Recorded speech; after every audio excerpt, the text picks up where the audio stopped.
The celebration of a birthday is always an occasion for great joy.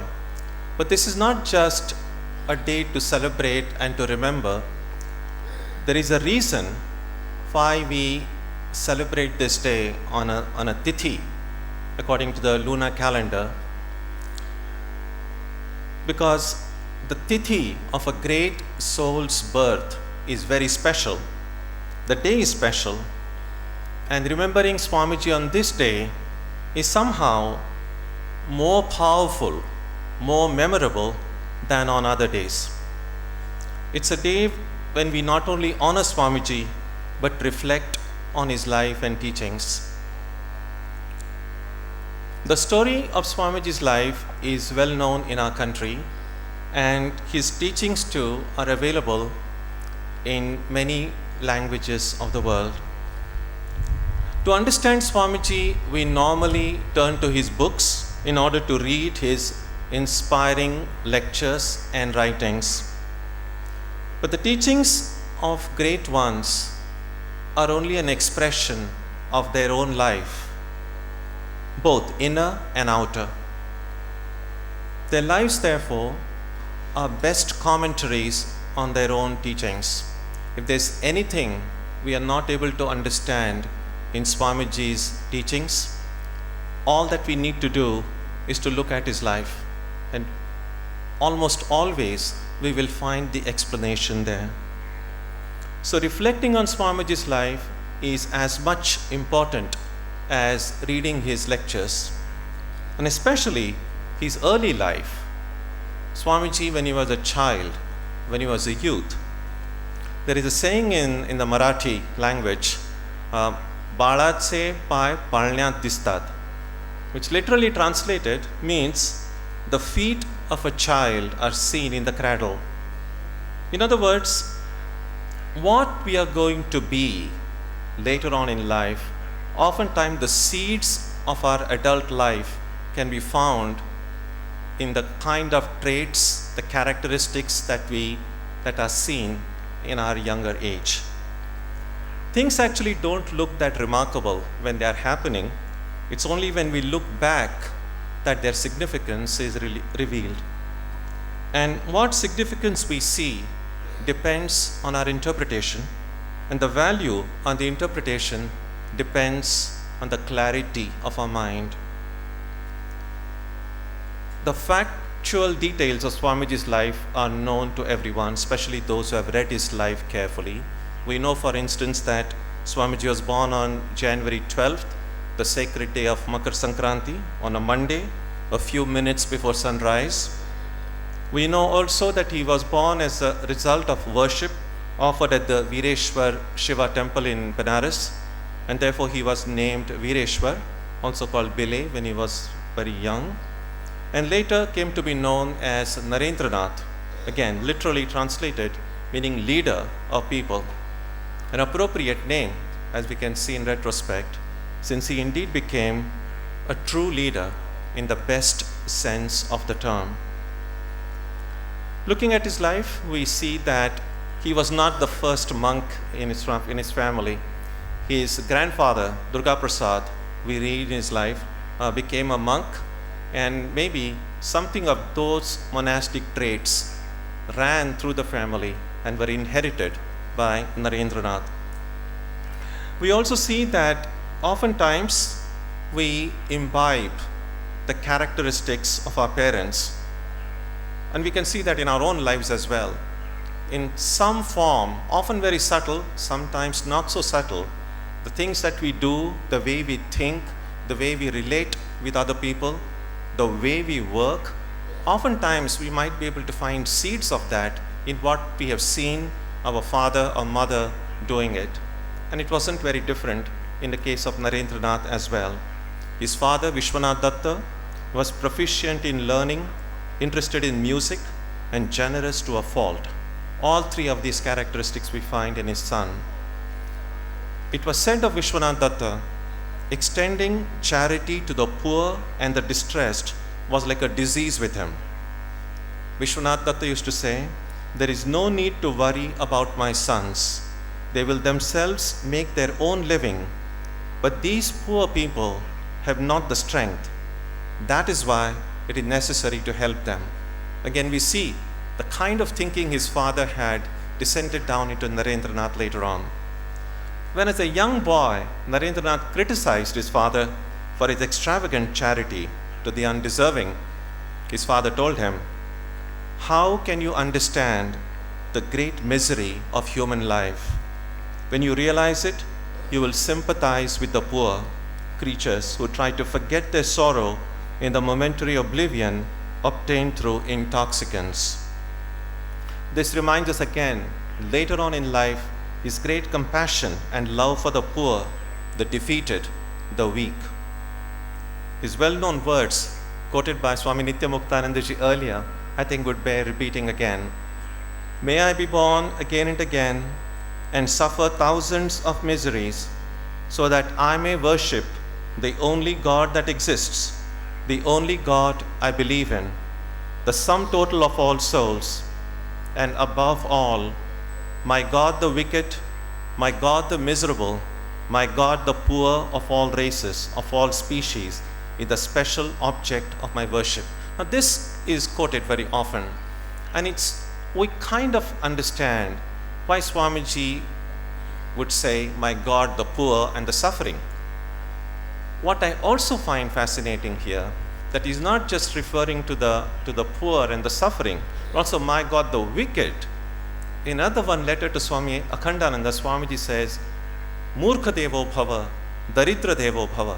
Again, daridra deva, God in poor people, understandable. Murkha devo bhava, God in what people whom we consider stupid. Now that's something really worth thinking about, because while we have compassion for poor people, suffering people, often those who are stupid, those who become objects of ridicule, or those who are, as Swamiji says here, the wicked, become objects of hatred or anger. What Swamiji is saying is very, very fascinating, that it's not just the poor and the miserable that we should see God into, but even those who are murkha, who are stupid, those who are wicked. In other words, it's somewhat easy to see God in the poor and the suffering. Our compassion makes us to do so. It's not so easy to try to see God in those whom we consider as fools or those whom we consider as wicked. And what Swamiji seems to be suggesting is, if we can truly make an effort to see God in even those who are objects of ridicule, who are objects of hatred, we might be able to find some constructive ways of dealing with these members who are very much a part of every society. One other teaching that Swamiji learned from his father was about good manners, and he said his father taught him, never show surprise. This is another one great teaching, and we see in Swamiji's life. In his wandering days, he lived with the poor in the huts of the poor, and he lived with the kings in the palaces. He has seen just extremes of human existence. He could always maintain that calmness, that compassion, that just remaining grounded no matter what the situation of life he was facing. So never show surprise, I think, is a very, very practical and also very deep advice which Swamiji imbibed from his father. About his mother, we read in his life, his mother was deeply religious, good memory. She taught Narendra the stories from Ramayana and Mahabharata. We see that again in Swamiji's writings and lectures. He often quotes from the Ramayana and Mahabharata, the great characters that inspired him, many of which for the first time in his life as a child he had learned from his mother. And again, some of these things are well known to all the readers of Swamiji's life. His mother was, Swami Narendra was so naughty that his mother used to say, "I prayed to Shiva for a son and he sent me one of his demons." And then she later found an easy way to quiet the son. She would pour cold water on his head and calm him down. "Shiva won't take you back if you don't behave." And that would somehow calm down the little boy. And Swamiji said later on That the thought that was constantly on his mind was, not this time again. Again, in one form or other, this emphasis, this teaching occurs in Swamiji's lectures and writings later on as well, especially when he's speaking about the goal of human life, that we need to be free if we don't want to keep repeating, go round and round in the cycle of relative existence of samsara. But if we mess it up, if we don't live the way we ought to, then we are going to have to repeat the whole thing again. And I think for spiritual seekers, this is a great reminder. When we find our life is going astray, when we are not doing what we ought to be doing, it might be very helpful to just remind ourselves and say, not this time again. His mother said, when she heard once, Narendra said, I think I have been a sadhu once. Will Shiva allow me to go back if I am good? Again, we see that later on, Swamiji's great teachings on renunciation circle around this sentiment, that this feeling that he imbibed in his young age. He learned from his mother. His mother told him, remain pure all your life. Guard your own honor and never transgress the honor of others. Be very tranquil, but when necessary, harden your heart. Again, all of these things, the teachings that he got from his mother, we find had become a part of Swamiji's character. And no wonder then, Swamiji later on declared, I am indebted to my mother for the flowering of my knowledge. In Swamiji's childhood again, we see him, we read in his life, playing at meditation. Now, children play. What kind of things we play with often determine, not always, but often determine what kind of things we like. And these often then show itself in the kind of career choices we make when we grow up. And we see that in Swamiji's life, he would emerge in meditation, even when he was so apparently playing at meditation. Once we read that there was a snake in the room, his friends ran away and called out to him, but Narendra remained motionless, unaware of the external world.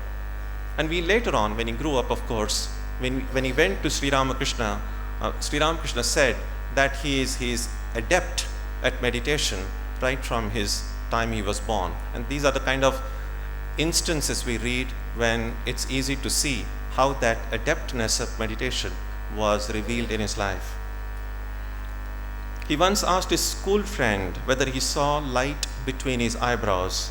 When the friend said no, Naren advised him, try to remember, do not fall into sleep as soon as you go to bed.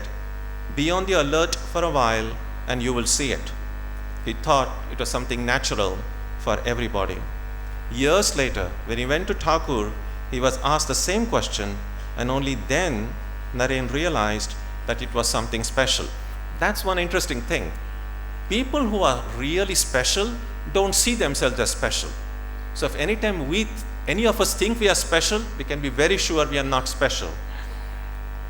We see again in Swamiji's life that his generosity, his giving away things to mendicants and to beggars who came, and such was just like his father. And because he would keep on giving it, finally they had to lock him up in a room, in which case then he started throwing things out from the window. Very difficult to repress such a powerful child. One other thing we see in Swamiji's young age was he said his first ambition was to be a coachman. And then later on, it didn't remain as a coachman, of course. His ideals evolved. And we see as our own ideas and ideals evolve, our ideas regarding God evolve as well. Swamiji in his Jnana Yoga lectures, the evolution of the ideal of God, says how we see God, how we understand life, how we understand ourselves evolves as we evolve. Then there is the story about the hookahs in his father's office. They had several different hookahs meant for people of different castes. And then young Narendra goes and tries every one of them. And then when he was asked, he said, I wanted to know what's so special about what would happen if I if I try out these different hookahs meant for different people. Again, a small incident, but what it shows is that spirit of critical inquiry. Again, a characteristic in a very seed form seen in his childhood, which later on became such a powerful part of his personality. There's also this one instance we see, Narendranath as a child. He saved a little boy from a horse carriage, which was kind of currying down wildly at a fair. And Narendra was barely said to be only 6 years old. Again, we see that helping others unselfishly, without thinking of one's own, calculating one's own self-interest, we find this characteristic in Narendranath right at the age of 6. And then, of course, when he became a teenager, when he grew up in his late teens, we find that very well-known incident of Narendranath going and approaching different leaders, religious leaders, and asking them the question, have you seen God? And then it's only when he went to Sri Ramakrishna that he got the answer that he was seeking.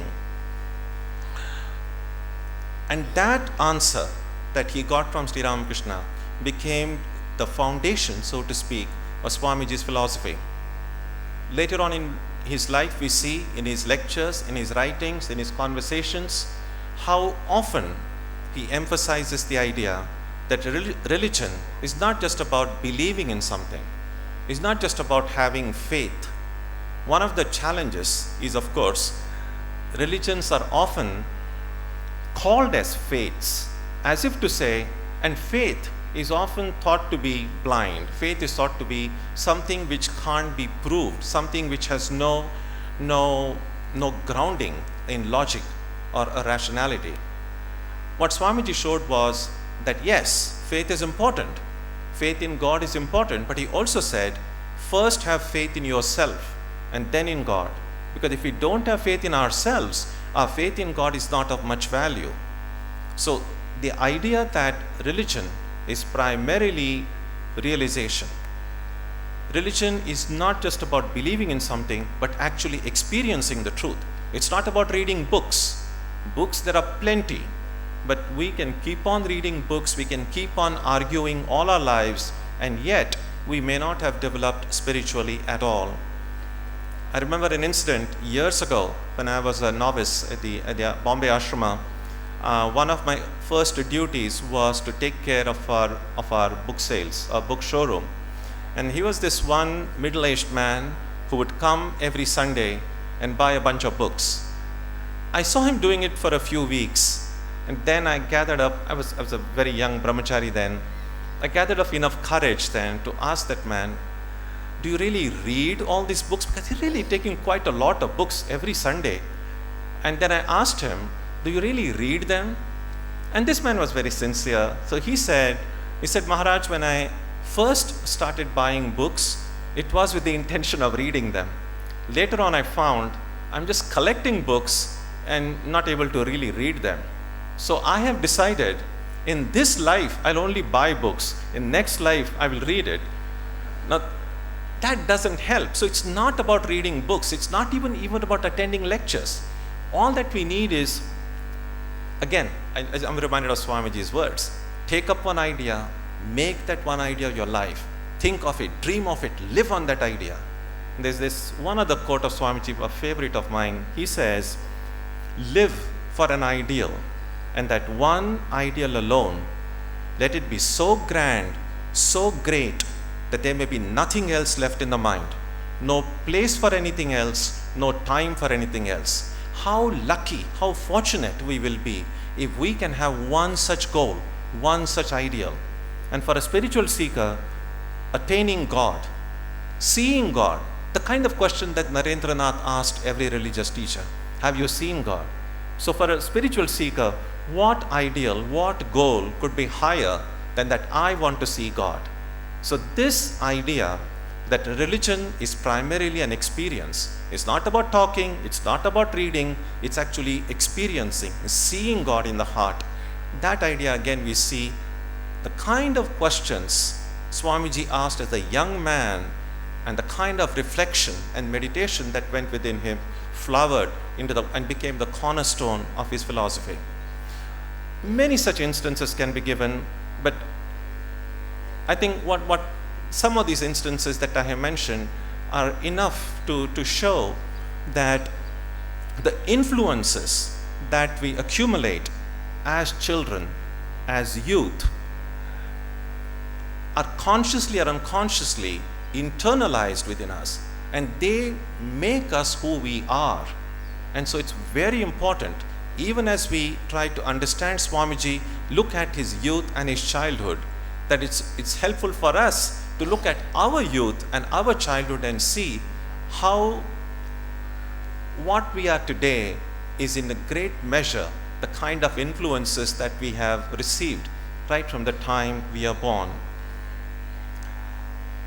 We are often asked about the relevance of Swami Vivekananda, of Swamiji. Clearly, he wasn't born yesterday. He had Mahasamadhi in 1902. That's more than 100 years ago. So how relevant can a person be who is now separated from us by more than a century? Within this last century, society has changed a lot. And some of Swamiji's teachings related, for instance, to the British rule in India and to the technology of his own times have a historical value, but may no longer be relevant as far as the facts go. But a lot today, 100 years is nothing in the life of a civilization, of a nation, of the world actually. So a lot has remained unchanged. The selfishness in the human heart, the jealousies, the greed for power, wealth, pleasure, and most of Swamiji's teachings deal with these unchanged realities in our society and in our own hearts. That is why the study of his life and teachings can be a life-changing experience. It's already been a life-changing experience for many of us here. Many of the monks of the Ramakrishna order have begun their life being inspired by Swamiji's books. Many of the devotees who first came and took religious life, spiritual life seriously, for many of them, it was Swamiji's life, Swamiji's personality that was inspiring. So in some way, to a lesser or greater degree, his life and teachings have already been a life-changing experience for many of us. And if you can hold on to it, not let go, we will find it will keep on changing our life for the better. And our hearts have been touched by Swamiji, and for many of us, they have been changed forever. All we need to do now is to remain immersed in his great life, in his great words, and most of all, in his great love and grace. On this holy day, may his life and his teachings inspire us and fill our hearts with greater strength, greater love, greater grace, and greater wisdom. Om.